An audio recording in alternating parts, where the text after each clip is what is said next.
హ్మ్. ఇట్లానే వాడండి. ఎవడండి వాళ్ళ సీఎంని అడగమనండి. ప్రతివాడు సొంత సొమ్ము అన్నట్టుగా స్పెషల్ ఫ్లైట్లు వేసుకొని పోతున్నారు. అవునండి. అవును. ప్రజల సొమ్ముతోటి జలసాలు చేస్తున్నారు. హ్మ్. ఆయన ఐ రిప్రజెంట్ కామన్ మ్యాన్, అది. డబ్బులు అనవసరంగా ఖర్చు పెట్టను. ఐ ఆమ్ కంఫర్టబుల్ హియర్ హ్మ్. అన్నటువంటి గొప్ప మనిషి ఆయన. హ్మ్. అలాగే ఈవెన్ లక్ష్మీపార్వతిని పెళ్లి చేసుకున్న తర్వాత కూడా హ్మ్. ఆయన సీఎంతో పాటు సీఎం భార్య వెళ్ళొచ్చు కదా అవునండి. ప్రభుత్వ సొమ్ము మీద. హ్మ్. కానీ ఆయన తన అకౌంట్ నుంచి ఆమెకు టికెట్ తీయించేవారు మాట. టికెట్ తీసేవాడు. హ్మ్. అంతకంటే నిజాయితీ ఏడుందండి ఈ రోజుల్లో? అవునండి. అటువంటి వ్యక్తి మళ్ళా పుట్టడండి ఎన్టీఆర్ లాంటి వాడు. అంటే అందరినీ బ్రదర్ బ్రదర్ అని గౌరవించటం. ఈవెన్ కానిస్టేబుల్ కూడా ఓకే. ఎవరిని అరే అనే ఒరే అని పిలవడం హ్మ్. అది జరగదు. హ్మ్. అంత గొప్ప మనిషి. అంటే లక్ష్మీపార్వతి విషయం వచ్చినందుకు ఎక్కువగా ఆవిడ నేను ఎన్టీ రామారావు దగ్గర ఎందుకు వచ్చానంటే వాళ్ళ పిల్లలు ఎవరు పట్టించుకోలేదు, అనాథగా ఉన్నారు, అందుకే నేను వచ్చానండి అని చెప్తున్నారు. నిజమండి అది? కరెక్ట్ కాదులేండి. కానీ హ్మ్. పిల్లలంటే వాళ్ళు గ్రోనప్ పీపుల్, హ్మ్. వాళ్ళ ఫ్యామిలీస్ వాళ్ళు సపరేట్గా ఉన్నారు. కాకపోతే ఏంటంటే నేను అబ్జర్వ్ చేసింది, పిల్లలు మన ఇళ్లలో లాగా అంత లిబరల్గా తండ్రితో ఉండరు అక్కడ. ఈయన మొదటి నుంచే సినిమాల్లో ఉండి కష్టపడి అట్లా రాత్రి మగళ్ళు చాకిరి చేసి రావడం, ఈ పిల్లల చదువుల సంధ్యలు కూడా ఆయన పట్టించుకున్నాడు కాదు. ఓకే. ఆయనే చెప్పాడు ఒకసారి 2 సార్లు, ఎంజీఆర్ పిల్లల్ని కాలేజీల్లో చేర్పించేవాడాయా, నేను పట్టించుకున్నాను కాదు అని. అందువల్ల మామూలు వాళ్ళు కూడా గ్రోనప్ చిల్డ్రన్ కాబట్టి వాళ్ళ ఫ్యామిలీస్ ఇబ్బందులు వాళ్ళకు ఉన్నాయి. ఆమె చనిపోవడం దురదృష్టం అండి. బసవతారకమ్మ గారు చనిపోవడం దురదృష్టం. చనిపోవడం. ఆ తర్వాత అంటే పదవి ఉన్నంతకాలం వీళ్ళు ఉన్నారు, ఏది గవర్నమెంట్ సర్వెంట్స్ వాళ్ళు ఉంటారు కాబట్టి పెద్ద వేరే రకమైన ఇబ్బందులు లేవు. ఆయన ఓడిపోయిన తర్వాత ఆల్మోస్ట్ ఒంటరి అయిపోయినాడు ఆయన. ఇక ఆచారం స్టూడియోలో ఉండి ఆ టైంలో ఏమో ఎంటర్ అయింది. అంటే పిల్లలతో ఎలా క్లోజ్గా, అంటే మనవరాళ్ళు పిల్లలంటే చాలా ప్రేమ అండి ఆయనకు.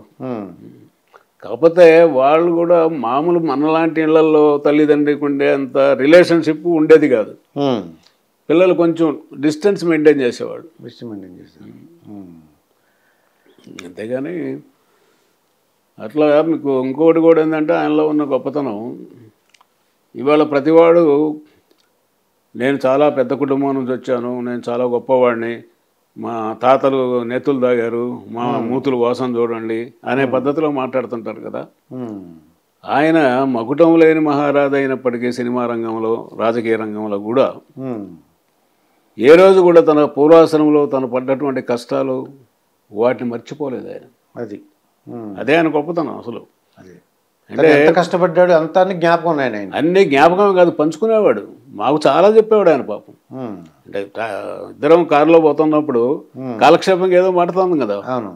ఒకసారి విజయవాడలో వెళ్తున్నాము, రాత్రి 8 ఆ ప్రాంతంలో. ఇప్పుడు 3 వంతెనలు ఉన్నాయి కదా. అవునండి. ఆ తర్వాత ఓల్డ్ మన గవర్నమెంట్ హాస్పిటల్ ఉంది కదా. అవునండి. మేము కంట్రోల్ రూమ్ పోయి పోవాలి. వాస్తవానికి పైలట్ అటు వెళ్ళిపోయినాడు వాడు. డ్రైవర్ని ఇట్లా స్ట్రైట్గా పోనీ అన్నాడు. సార్ పైలట్ వెళ్ళిపోయింది సార్, ఎట్లా సార్ అదంటే, విజయవాడ మనకంత కొట్టిన పిండి కదా, ఏం పర్లేదు పని అన్నాడు. కొంచెం దూరం పోయిన తర్వాత, రే స్లో చేయి డ్రైవర్, బండి ఆపవాక, అందరు నన్ను గుర్తుపడతారు వచ్చేస్తారు అని. నర్సయ్య గారు చూడండి, ఆ మూలన లైట్ కనపడుతుంది చూడండి, అది ఒకప్పుడు మేమున్న పూరి గుడిసె. నేను గుంటూరులో కాలేజీ చదువు అయిపోయి చదువుకొని ఆటలాడుకొని ట్రైన్కు వచ్చేటప్పటికి మా అమ్మ లాంతరు పట్టుకొని ఎదురు చూస్తుండేది నా కోసం. 2 గేదెలను పెట్టుకొని మా అమ్మ పావులమ్మి చదివించింది నన్ను అని. ఈ రోజుల్లో ఎవరు చెప్పమనండి, ఒక ఎమ్మెల్యేని కానీ ఒక మినిస్టర్ని కానీ చెప్పుకోమనండి. ఆ విధంగా చెప్పరు. అదే ఆయన గొప్పతనం. అట్లాగే సినిమాలో చేరకముందు తను పడ్డ కష్టాలు, పెళ్ళయింది, ఒక కొడుకు పుట్టాడు, సబ్ రిజిస్ట్రార్గా సెలెక్ట్ అయినాడు పత్తిపాడు, గుంటూరు జిల్లా పత్తిపాడులో. ఆయన ఏదో సెక్షన్ నుంచి బయటికి పోయో లేకపోతే ఎడ జరిగిందో, అప్పుడు ఆ రోజుల్లో అందరూ కోట్లు వేసుకునేవాళ్ళు కదా. అవునండి. ఈయన బయట నుంచి వచ్చేటప్పటికి ఆ రోజు వచ్చిన లంచం డబ్బుల్లో ఈయన వాటా దానిలో పెట్టారు, జేబులో, కోటి జేబులో. అది చూసి రిజైన్ చేశాడండి ఆయన ఉద్యోగానికి. అది ఓహో, దీనిలో అది తనకి ఇష్టం లేదండి, నిజాయితీగా ఉండాలి, నిజాయితీగా ఉండాలని రిజైన్ చేశారు. ఆ రోజుల్లో సబ్ రిజిస్ట్రార్లే చాలా గొప్ప ఉద్యోగం కదా. అందువల్ల ఆయన నిజాయితీకి, క్రమశిక్షణకి, పట్టుదలకి, తర్వాత మంచితనానికి నిలువెత్తు నిదర్శనం అండి ఆయన. కథ మనిషి గంభీరంగా కనపడతాడు, అమ్మ దూరంగా ఉంటాడు ఎన్టీఆర్, అది కానీ పాపం మంచి హృదయం, ఓకే, మంచి భోజన ప్రియుడు, పక్కవాడిని కూడా అలాగే తినాలంటాడు. ఆయన మంచి భోజన ప్రియుడు, తినండి తినండి చెప్తారు పక్కన అన్నీ. ఆయనకు ఇప్పుడు బైపాస్ సర్జరీ అయింది, బీపీ ఉంది, షుగర్ ఉంది, ఓ చేతికి సినిమాలోనే దెబ్బతిని పక్షవాతం వచ్చి, మా అమ్మాయి అమెరికాలో డాక్టర్ చదవడానికి పోయేటప్పుడు కూడా దగ్గర కూర్చోబెట్టుకొని, అమ్మాయి చెయ్యి దెబ్బతిని చాలా కాలం అయింది, ఎంతో ప్రదేశాలు తిరిగి నేను వైద్యం చేయించాను కానీ రాలేదు, నువ్వు న్యూరాలజీ చేసి స్ట్రోక్ స్పెషాలిటీ చేసి రావాలి అని చెప్పాడు. అది అట్లాగే చేసింది అక్కడ అమెరికాలో. ఒకసారి అటువంటి మహానుభావుడు ఆశీర్వదించిన తర్వాత గ్యారెంటీ జరుగుతుందండి అలాగే. చాలా గొప్ప మనిషి అండి ఆయన. కాకపోతే ఏంటంటే ఎమోషన్ తోటి ఒక్కోసారి తొందరపడి, ఒకసారి వైజాగ్లో ఏదో మీటింగ్ జరుగుతూ ఉంటే ఈ ఆర్టీఓ మీద ఒక ఎమ్మెల్యే, సిట్టింగ్ ఎమ్మెల్యే, ఈ ఆర్టీఓని అంటే సస్పెండ్ చేయాలి సార్, పెద్ద అవినీతి పరుడైపోయాడు, లంచకుండా అది ఇదని వాళ్ళు ఇష్టం వచ్చి మాట్లాడారు. ఈయన వెంటనే సస్పెండ్ చేస్తున్నాను అన్నాడు. సరే మీటింగ్ అయిపోయింది, సర్క్యూట్ హౌస్లో లంచ్కి పోతే, సార్ మీరు చాలా తొందరపడి చేస్తున్నారు, అతను చెప్పేది కరెక్ట్ అనేది ఏముంది, నేను ఎంక్వైరీ చేసి లోపల వాడికి ఒకే నెంబర్ మీద 2 బస్సులు ఉన్నాయి, ఓకే, అవి పట్టుకున్నాడు ఆర్టీఓ, అందుకు ఆయనకు కోపం, దాంతో ఇదంతా చేశాడండి. మీరు ఎప్పుడు కూడా ఒక ఆఫీసర్ మీద కంప్లైంట్ వస్తే విచారణ చేస్తాము, తప్పని కనుక రుజువు అయితే యాక్షన్ తీసుకుంటానని చెప్పండి జనరల్గా, అంతేగాని స్ట్రైట్ అవే అతను అడిగాడు కాబట్టి వాడేదో సత్యాచంద్ర బావమరదో అదే తమ్ముడులాగా మీరు భావించి వాడిని సస్పెండ్ చేస్తామంటే ఏమవుద్దండి అంటే, వెంటనే మళ్ళీ ప్రెస్ కాన్ఫరెన్స్లో చెప్పాడు, ఎంక్వైరీ చేసి నిజాలు కనుక్కొని ఆ తర్వాత యాక్షన్ తీసుకుంటారు. అట్లా ఒకసారి తొందరపడతాడు అన్నమాట. పక్కన ఉన్న వాళ్ళు కనుక జాగ్రత్తగా చెప్తే వినేవాడైతే వింటాడు, మనకెందుకులే ఆయన బాధలు ఆయన పడతాడు అనుకుంటే వేరే వ్యవహారం. అంటే ఈయన భాష కూడా గ్రాంధికంగా ఉంటుందని మామూలు మనలాగా మాట్లాడేవారు కదండి ఆయన. గ్రాంధికంగా అంటే ఆయన పౌరాణిక సినిమాలు బాగా రీసెర్చ్ చేశాడు కదా, ఇంకా ఆ భాషే, అంతా ఆ భాష ఏం కాదు, మామూలు భాష కూడా కలుపుతాడు కానీ బట్ ఎక్కువగా మంచి భాష మాట్లాడతాడు. గ్రాంధికమనండి లేకపోతే స్వచ్ఛమైన తెలుగు కానివ్వండి, మంచి భాష మాట్లాడతాడు. ఇప్పుడు ఆయన రీసెర్చ్ చేస్తాడండి. చూడండి, దుర్యోధనుడికి డ్యూయట్ పెడతారా ఎవడన్నా? అది చాలా విచిత్రంగా ఉంది. మరి ఆయన చేశాడు కదా. అవును, చిత్రం బళ్ళారే విచిత్రం అని చెప్పి ఒక డ్యూయట్ సాంగ్ పెట్టాడు. అవునండి, చాలామంది కూడా ఆయన రావణాసురుడు వేసేటప్పుడు వద్దని బ్రతిమలాడారంట. వద్దు, ఈవెన్ బిఎన్ రెడ్డి గారు ఆయన ఫేమస్ డైరెక్టర్, ఆయన నుంచే బాగుపడింది ఈయన. ఎల్వి ప్రసాద్, బిఎన్ రెడ్డి వీళ్ళను. ఆయన చెప్పాడంట, నిన్ను నేను కృష్ణుడు కాదు చూడాలనుకుంటుంటే నువ్వేంది రావణాసురుడుగా ఉంటావు అంటావు, వద్దని. అయినా వినలేదు ఆయన, అంత మొండి పట్టుదల అనమాట. మరి బ్రహ్మాండ సక్సెస్ అయినాడు కదా, రాముడుగా ఎంత సక్సెస్ అయినాడు, రావణాసుడుగా కూడా అంతే సక్సెస్ అయినాడు. హీరోగా వేయగలడు, విలన్గా కూడా వేసానని చూపించాడండి అంతే. అది అవునండి. అయితే లక్ష్మీపార్వతి విషయం వచ్చింది కాబట్టి కొంతమంది పెళ్ళైన తర్వాత పిల్లలు వీళ్ళకి ఒక అబ్బాయి పుడతాడు, ఏదో అంటే అవతార పురుషుడు అవుతాడు, ఇలా ఏమో అనేవారండి, ఏ మందులు వాడారని ఉంటారండి కొంతమంది. అది నిజం అంటారా? ఆవిడ పెళ్లి తనకి పెళ్లి చేసుకోవడం కాకపోయినా ముందు ఏదో జీవిత చరిత్ర రాస్తానని చెప్పి వచ్చింది. ఆయన ఒప్పుకోలేదు ముందు, నువ్వేంటి జీవిత చరిత్ర రాసేది, సీనారాయణ లాంటి వాడు రాస్తానంటేనే వద్దని చెప్పాను నేను అన్నాడు. సరే, ఇంకా ఆయన ఒంటరిగా ఉన్నాడు కాబట్టి ఈవిడ అప్పుడప్పుడు రావడం ఏదో మాట్లాడుకోవడం జరిగింది. ఒక స్టేజ్లో, అంటే మీరు అడిగారు కాబట్టి నేను చెప్తున్న వాస్తవాన్ని చెప్పకూడదు, ఆవిడ సమక్షంలోనే బాలకృష్ణ, నేను, పెద్ద ఆయన నాచారం స్టూడియోలో, బ్రదర్ ఏంటి నాకు ఇప్పుడు మెంటల్ కంపానియన్షిప్ రావాలి, ఈ వయసులో నాకు కోరికలు ఏముండవు కదా, ఓకే అండి నేను ఏమైనా పెళ్లి చేసుకోవాలనుకుంటున్నా అని చెప్పేశాడు ఆయన. చెప్పేశాడు మాకు. నాచారం స్టూడియో కూడా చెప్తున్నా కదా. వాస్తవానికి ఆ రోజున మా ఆదివారం అది, డ్రైవర్ రాలా, నా కొడుకు డ్రైవ్ చేస్తా ఉంటే పోయాం మేము. సార్ ఇప్పుడు పెళ్లి చేసుకోవడం అవసరమా లేదా అనేది మేము చెప్పదలుచుకోలేదు, అది మీ వ్యక్తిగత వ్యవహారం. ఈవెంట్ చేసుకుంటారా ఇంకొకళ్ళు చేసుకుంటారా అనేది దాని కాసేపు పక్కన పెడదాము. మీకు ఇప్పుడు 73 సంవత్సరాలు 72 సంవత్సరాలు వచ్చినాయి, మీ మనవరాళ్ళకు పెళ్లి చేసే వయసు. మీరు ఇప్పుడు పెళ్లి చేసుకుంటే పబ్లిక్ అప్రిషియేట్ చెయ్యరు. ఓకే చేశారు అనుకుంటాం. ఆవిడ అవతల ఒక భర్తకి ఇల్లాలు, వీరగంధం సుబ్బారావు గారు, అతనికి ద్వారా ఒక కొడుకున్నాడు. ఓకే అండి. అతను ఇప్పుడు అప్పలో హాస్పిటల్లో డాక్టర్ కోటేశ్వరరావు అని. ఇప్పుడు అతనికి విడాకులు ఇచ్చి, ఒక 70 సంవత్సరాల వయసు ఆయనకి విడాకులు ఇచ్చి, ఇంకొక 70 సంవత్సరాల వయసు ఆయన పెళ్లి చేసుకోవాలంటే ఏ కారణంతో చేసుకుంటారు? మీరు అర్థం చేసుకోండి. అది ఏదో రాజకీయ కోరికలో, డబ్బు కోరికో, ఇంకోటో ఉంటుంది కదా. అవునండి. అదేం కాదు బ్రదర్, నాకు నా ఇంట్లో మంచి చెడు చూసేవాళ్ళు ఎవరు లేరు, మీకు తెలుసు కదా, అందువల్ల చేసుకోను. అది మీ ఇష్టం అండి, వ్యక్తిగత వ్యవహారం. అంటే ఈ లక్ష్మీపార్వతి గారు ఎందుకు వచ్చారంటారు? ఐడియా ఎందుకు ఇంత చేరుగా అయ్యారు? లేకపోతే ఆవిడకి ఆశలండి అంతే. ఇప్పుడు 70 ఏళ్ల ముసలోడిని వదిలేసేసి ఇంకో 70 ఏళ్ల ముసలోడిని ఎందుకు చేసుకుంటారండి ఎవరైనా? రాజకీయ కోరికలు కావచ్చు, అది తర్వాత సీఎం కావాలనే కోరిక కావచ్చు, డబ్బులు వస్తాయి కావచ్చు, కారణం ఏదన్నా కానీ. ఇంకా ఎవరో ఒకళ్ళిద్దరు చెప్పారని కూడా విన్నా నేను. ఏది మీరు అన్నారు కదా, ఒక భరతుడు అనేవాడు పుడతాడు, వాడు భారతదేశాన్ని పరిపాలిస్తాడు. ఏవో మాయమాటలు చెప్పేవాళ్ళు ఉంటారండి. ఆ వయసులో పిల్లలు ఎట్టబడతారండి? పుట్టినా కూడా వాడు పెరిగి పెద్దవాడైపోయి రాజ్యాధికారానికి వచ్చేంత స్థాయి ఉంటుందా? అవకాశం ఉంటుందా? అట్లా జరిగిపోయింది ఆయన పాపం. అందువల్లే ఎంత పెద్ద గొప్పవాడైనా ఏదో షేక్స్పియర్ సినిమా వీటిల్లో నాటకాల్లో ఒక వీక్నెస్ ఉంటుంది. ఈ ప్రతి హీరోకి ఒక వీక్నెస్ ఉంటుంది. ఆయనకు ఆ వీక్నెస్ తోటి నన్ను అడిగితే చాలా దురదృష్టమైనటువంటి చావు అయింది. అంత గొప్ప మనిషి ఆ విధంగా చనిపోయి ఉండకూడదు.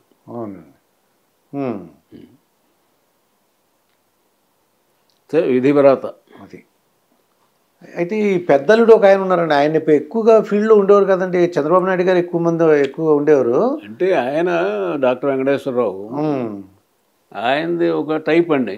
అంటే ఇంత రాజకీయమైనటువంటి అవగాహన, ఆయన కూడా మంచి అవగాహన ఉంది. మినిస్టర్ చేశాడు, ఎంపీ చేశాడు, ఎమ్మెల్యే చేశాడు, అన్నీ చేశాడు. కానీ చంద్రబాబుకు ఉన్నటువంటి కెపాసిటీ పార్టీని ఆర్గనైజ్ చేయటంలో ఆయనకు ఇద్దరి మధ్య కంపేర్ చేస్తే ఆయన కొంచెం ఉంటాడు.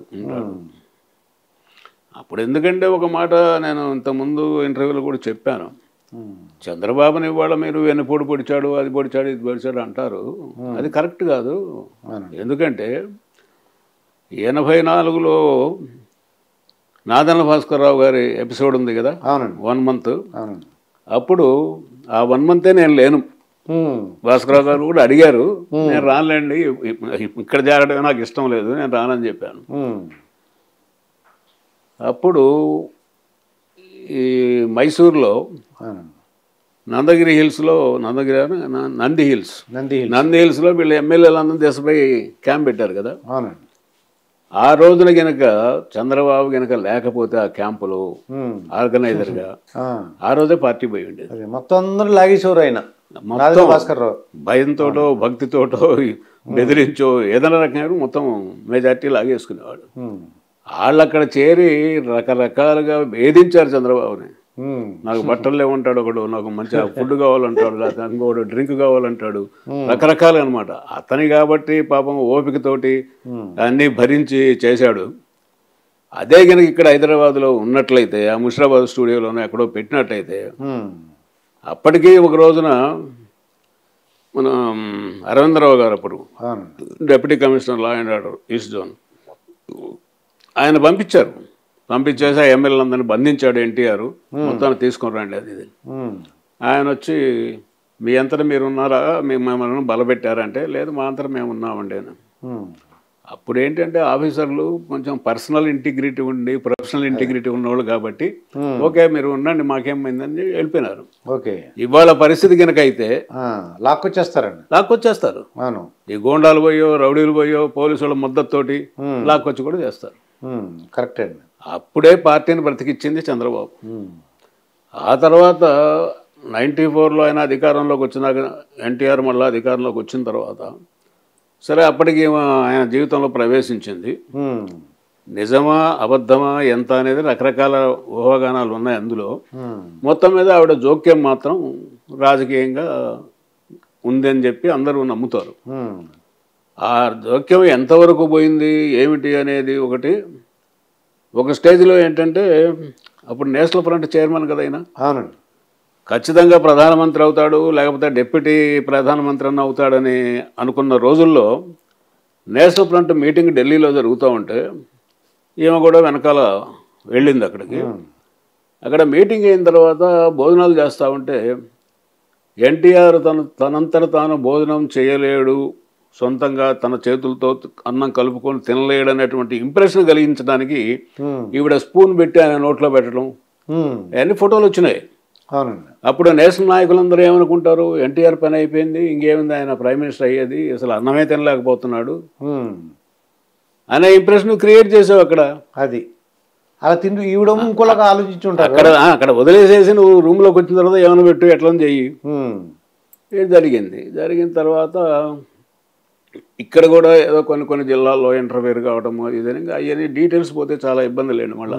ఎందుకు అంటే ఎవరు కూడా సాహసించలేదంటే ఎన్టీ రామారావు గారి దగ్గరికి వెళ్ళి లక్ష్మీభారతి ఇన్వాల్వ్మెంట్ వద్దని చెప్పలేదండి. చెప్పారు. అది ఎవరు సాహసించారండి అలా చెప్పారు? దేవేంద్ర గౌడ్, తర్వాత కేఈ కృష్ణమూర్తి, అశోక్ గజపతిరాజు గారు అంటారా, ఈయన మన అశోక్ గజపతిరాజు, వీళ్ళందరూ పోయారు. పోయారు భయపడలేదు. పోయి అన్నగారు మీరంటే మాకు దైవం, మీ వల్లనే మేము రాజకీయాల్లోకి వచ్చాం, కానీ ఆమె జోక్యం ఎక్కువైపోయింది, ఆమెని ఇంటి వరకే పరిమితం చేయండి, మీ జీవితం వరకే పరిమితం చేయండి, రాజకీయాల్లోకి రానియొద్దండి, పార్టీ దెబ్బతింటా ఉంది అని చెప్పారు. చెప్తే ఆయన చెప్పాను కదా నేను, ఆయన మొండి మనిషి కదా, ఒకసారి నిర్ణయం తీసుకుంటే నా భార్య జోక్యం చేసుకుంటే మీరేంటి అడ్డుకునేది, మీరెవరు అడ్డుకోవటానికి, లక్ష్మీపార్వతి నా భార్య నాతో పాటు రాజకీయాల్లో కూడా పాల్గొంటుందన్నట్టుగా మాట్లాడాడు. దాంతో వీళ్ళు ఇంకా లాభం లేదురా, ఇంకా అప్పుడు వీళ్ళని సస్పెండ్ చేయాలని కూడా ప్రయత్నం చేశాడు. ఓకే, పార్టీ నుంచి. ఆ స్థితిలో అప్పుడు 163 మంది ఎమ్మెల్యేలు ఉండేవాళ్ళు ఈ గ్రూపులో, చంద్రబాబు గ్రూప్లో. వాళ్ళందరూ సమావేశమై మీరు ఒప్పుకుంటారా ఎన్టీఆర్ని పార్టీ అధ్యక్షుడిని తొలగించేసి మీరు పార్టీ అధ్యక్షుడు అయ్యి సీఎం అవుతారా, లేకపోతే మేము అశోక్ గజపతిరాజుని ఎన్నుకుంటాం అని ఒత్తిడి పెట్టారు. ఇప్పుడు మిగతా వాళ్ళు ఏమంటారంటే వెన్నుపోటు రాజకీయం అంటారు. ఈ ప్రత్యర్థులు మాట్లాడే పిచ్చి మాటలండి అవన్నీ. వాళ్ళ పార్టీలో నాయకుడిని మార్చుకున్నారండి, అందులో వెన్నుపోటు ఏందండి నాకు అర్థం కాదు. అంటే ఎన్టీ రామారావు గారి వల్ల పార్టీ వచ్చింది, ఆయన పక్కన పెట్టేశారు కావచ్చు. ఇప్పుడు ఎన్టీ రామారావు వల్ల పార్టీ వచ్చింది, పార్టీ వచ్చిన తర్వాత పార్టీ అందరిది, అది పార్టీని కాపాడుకోవాల్సిన బాధ్యత అందరిది ఉంది. పైగా ఆ జరిగిన పొరపాటు రాపాటు వాళ్ళ గురించి చెప్పారు పాపం, పోయి చెప్తే ఆయన వినలేదు. మరి పార్టీ భ్రష్టు పడిపోతుంది, రాజకీయాల్లోకి వచ్చేసి మరి ఆమె సీఎంగా చూస్తారా వీళ్ళు, చూడలేరు కదా. అవునండి. అందువల్ల పార్టీని కాపాడుకున్నారు. ఆ రోజున పార్టీని కాపాడుకోకపోతే పరిస్థితి మరో విధంగా ఉండేది. అది అంటే మీరు సెక్యూరిటీ ఆఫీసర్ కాబట్టి నాకు ఒక చిన్న డౌట్ ఉందండి. ఎన్డీ తివారీ కేసు విన్నారండి? ఇప్పుడు ఎన్డీ తివారీ మన గవర్నర్గా ఉండేవారు. అప్పుడు ఏంటంటే ఎవరిని విజిటర్ వచ్చేప్పుడు మీరు అడుగుతారు మీకు ఏ పర్పస్ మీద వస్తున్నారు ఏంటని. ఆయన గురించి కొంతమంది అమ్మాయిలు వచ్చారని, ఏదో అసాంఘిక కార్యక్రమాలు జరిగినాయని ఆంధ్రజ్యోతి పేపర్లో మర్నాడు ప్రకటిస్తామని చెప్పి రేపు రాబోతుందని చెప్పి ఫోటో వేశారండి. అంటే మీలాంటి వాళ్ళు ఆఫీసర్ ఉన్నారనుకోండి, ఏమంటే గవర్నర్ గారు అంటే అంతకుముందు 2-3 సార్లు వెళ్ళే ఉంటారు, మూడోసారికి నేను అనుకోవటం ఈ ఆంధ్రజ్యోతి వాళ్ళు ఏమన్నా స్టింగ్ ఆపరేషన్ చేసి సీక్రెట్ కెమెరాలు పంపించి ఉంటారండి. మా దగ్గర ఆధారాలు ఉన్నాయని చెప్పారు. ఏం చేశారు, లోపల ఏం చేశారు నా దగ్గర ఉందని. అంటే మీలాంటి ఆఫీసర్లు ఉన్నప్పుడు, సార్ ఇది వద్దండి, ఇది ఒక రాజభవన్ అండి, ఇది ఈ అమ్మాయిని అలా ఎందుకు వెళ్తున్నారు లోపలికి తెలిసిపోతుంది. ఎవరు వెళ్ళినా సరే ఏ పనికి వెళ్తున్నారు ఏంటో తెలిసిపోద్ది. మీరు ఒక మూట పట్టుకెళ్తున్నారు అనుకోండి, ఏంటని అడుగుతారు. నలుగురు అమ్మాయిలు అలా వెళ్తుంటే లోపలికి మీకు అర్థమైపోతుంది. అంటే చెప్పుండ్రు అంటారా ఆ ఆఫీసరు, సెక్యూరిటీ ఆఫీసరు? చెప్పుంటాం అంటే సెక్యూరిటీ ఆఫీసరు వాడికి తెలియాలి ముందు వచ్చిన మనిషి ఎవరు. అవును, నలుగురు అమ్మాయిలు వెళ్ళి లోపలికి వెళ్తుంటే అమ్మాయిలంత మాత్రం పనికినాలు ఏముందండి, కొద్దిగా అర్థమైపోద్ది కదా సార్. కొద్దిగా ఏమర్థమైపోతుంది, మనిషిని చూడగానే ఏమర్థమవుద్ది. లోపలికి వెళ్ళి ఒక గంట సేపు ఉండటమో లేకపోతే ఎక్కువసేపు ఉన్నా అంటే అర్థం అవుతుంది. తనకు ఎన్డీ తివారికి చాలా బ్యాడ్ క్యారెక్టర్. అక్కడ యూపీ ముఖ్యమంత్రిగా ఉన్నప్పుడే చాలా బ్యాడ్ క్యారెక్టర్. ఆవిడెవరో సమాజ్వాదీ పార్టీ లేడీ ఒక ఆవిడ చూడండి, అమ్మాయికి ఒక అబ్బాయి పుట్టాడు, ఆవిడ కొడుకు కూడా వీడి వల్లనే పుట్టారని చెప్పి అప్పుడు గొడవ అయిపోయి అతని కోర్టుకి గెట్టిపోయి ఆ స్థితిలోకి వచ్చున్నారు.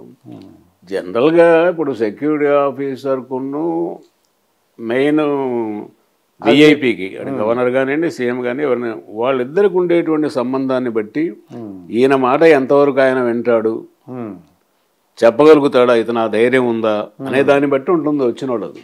అది అంటే లేకపోతే చెప్పుంటారు, లేకపోతే మీరు ఇలాగ చేస్తే మాత్రం మళ్ళీ ఇబ్బంది అవుతుందని చెప్పి ఉండుంటారు. చెప్పుండొచ్చు, మీరేంది నాకు చెప్పేది అని ఉండొచ్చు, ఆయన చెప్పలేము అది.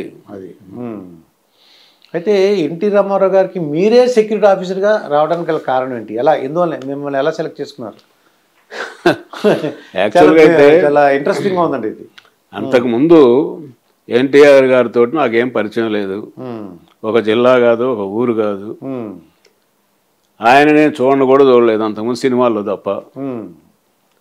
నేను తిరుపతిలో పనిచేసేటప్పుడు ఈయన ఇక్కడ హైదరాబాద్ ఎమ్మెల్యే క్వార్టర్స్లో పార్టీని అనౌన్స్ చేసిన తర్వాత ఫస్ట్ మహానాడు తిరుపతిలో పెట్టాడు. తిరుపతికి చంద్రగిరి అంటున్నా తిరుచానూరుకి మధ్యలో అప్పుడు ఓపెన్ ప్లేస్ చాలా ఉండేది, ఇంత ఇళ్ళు గిళ్ళు అన్నీ రాలేదు, అక్కడ మీటింగ్ పెట్టాడు. నాదన్ భాస్కరరావు ఆయన చైతన్య రథం మీద కూర్చొని తిరుపతి యూనివర్సిటీ గెస్ట్ హౌస్ నుంచి బయలుదేరారు. అప్పుడు లక్షల మంది జనం అండి, అసలు అప్పుడు ఫస్ట్ టైం కదా. ఏం చేయాలా, బందోబస్తు, మనం పోలీసులు లేరు అక్కడ.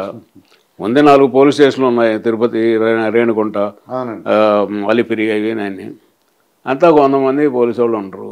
ఏమవుతారు బాబు అని అప్పుడు మా ఎస్పీ, ఆయన పేరు ఎందుకు అనుకోండి, చిరంజీవికి ఎన్ని ఓట్లు వచ్చినాయండి?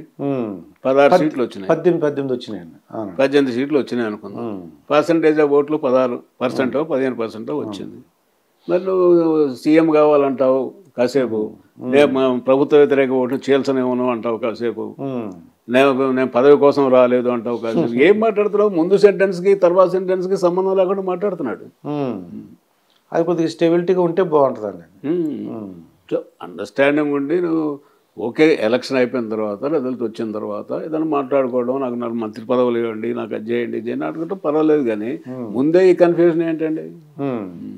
అయితే రాబోయే ఎలక్షన్లో ఏపీలో ప్రభుత్వం మారడానికి అవకాశం ఉందంటారు వీళ్ళిద్దరు కలిస్తే? ప్రభుత్వ వ్యతిరేకత బాగుంది, అది ఎంతవరకు 6 నెలల్లో వీళ్ళు ఎంతవరకు స్ట్రీమ్ లైన్ చేసుకుంటారనే దాన్ని బట్టి ఉంటుంది. అంటే వైసీపీ ప్రభుత్వం చెప్పేది ఏంటంటే చాలా పథకాలు మేము అమలు పరిచాము, వాళ్ళ నమ్మకం ఏంటంటే ఇప్పుడు అప్పు తెచ్చి పెడుతున్నామా లేకపోతే ఆదాయం తెచ్చి పెడుతున్నామా అనేది కాదు సమస్య. సంక్షేమ పథకాల కింద డబ్బులు పంచుతున్నాం మేము. అవును, ఆ డబ్బులు పంచే వాళ్ళందరూ మాకు ఓట్లు వేస్తారు. ఓకే. తర్వాత గ్రామ సచివాలయాలు ఉన్నాయి, వాలంటీర్ల వ్యవస్థ ఉంది, వీళ్ళందరూ మాకు ఓట్లు వేపిస్తారు అనేది నమ్మకం వాళ్ళకి. ఓకే. అయితే ఆఖరిగా అసలు ఎన్టీ రామారావు గారి విషయం తీసుకుందామండి. ఆయన దినచర్య ఎలా ఉండేది ఆఖరిగా చెప్పండి సార్. అసలు ఏంటి, మార్నింగ్ ఎప్పుడు మీ దగ్గర ఒక 6 సంవత్సరాల వరకు వర్క్ చేస్తారు ఆయన, అసలు ఇలాగా దినచర్య ఎలా ఉండేది? ఆయన దినచర్యలో మార్పు లేదండి. రాత్రిపూట 10 గంటల వరకు మేలుకొని ఉన్నా 3 గంటలకు లేస్తాడు, 2 గంటలకు పడుకున్నా 3 గంటలకు లేస్తాడు. ఓకే. మామూలుగా అయితే ఆయన 7 గంటలకు పడుకుంటాడు నైట్. నైట్ ఎప్పుడు కూడా అంటే ఏదన్నా ప్రోగ్రాంలో ఉంటే తప్ప మామూలుగా అయితే 7 గంటలకు పడుకుంటాడు. ఓకే. 3 గంటలకు లేస్తాడు, 3:30కు లేస్తాడు, బ్రహ్మ ముహూర్తం అనేది. ఓకే. ఒక గంటన్నర 2 గంటల పాటు వ్యాయామం చేస్తాడు. వ్యాయామం అంటే ఏంటి, ఏం చేస్తారు? ఫిజికల్గా బస్తీలు తీస్తాడు, తర్వాత యోగా ఈ యోగా బాగా చేస్తాడు, చెమటలు పట్టిపోతాయి. ఓకే. ఇంకా తర్వాత స్నానం అది చేసేసి 5 గంటలకి బ్రేక్ఫాస్ట్ కూడా ఫుల్గా తింటాడు, కోడి తింటాడు ఆయన, ఏ అనుమానం లేదు. మనల్ని కూడా అక్కడ తినమంటాడు. అంటే బ్రేక్ఫాస్ట్లోనా లేకపోతే లంచ్? బ్రేక్ఫాస్ట్లోనైనా లంచ్లోనైనా ఎప్పుడే అవైలబుల్ ఉంటే తినేస్తాడు. అది అంటే నాటుకోడి ఇష్టం అంటారా, మళ్ళీ మామూలు చికెన్? నాటుకోడి తింటాడు. తర్వాత ఇక లేచిన తర్వాత 5 గంటలు దాటిన తర్వాత ఇంకా ఇంటర్వ్యూల కోసం ఎదురు చూస్తుంటారు. ఎవరు ఆఫీసర్లు ఎవరు వస్తారు కదా ఆడ నుంచి. ఇక మామూలుగా మధ్యాహ్నం లంచ్ కూడా పెద్దగా తిండు ఆయన, రైస్ పెద్దగా తిండు. ఇక తినకూడదంటూ లేదు ఆయనకు. ఓకే. ఇప్పుడు ఎన్ని ప్రాబ్లమ్స్ ఉన్నా, షుగర్ ఉన్నా, లేకపోతే బీపీ ఉన్నా, హార్ట్ సర్జరీ అయినా జిన్ను దగ్గర నుంచి, వెన్నపూస దగ్గర నుంచి, స్వీట్ల దగ్గర నుండి అన్ని తింటాడు ఆయన. ఓకే. ఏవి తినకూడదు మళ్ళా అంటాడు షుగర్ వాళ్ళం, అన్ని తింటాడు ఆయన. అవన్నీ కూడా ఈ ఎక్సర్సైజ్ దెబ్బకి అది అవుతా ఉంటాయి, న్యూట్రలైజ్ చేయమాట. మధ్యాహ్నం పడుకునేవారు అంటారా? మధ్యాహ్నం పడుకోవడం ఎప్పుడు ఉండదండి. ఇంకా నైట్ ఎవరు లేకపోతే కాసేపు. కాకపోతే ఆయనకు అదృష్టం ఏంటంటే 5 నిమిషాల్లో గాఢ నిద్రలో పోతాడు ఆయన. ఓకే.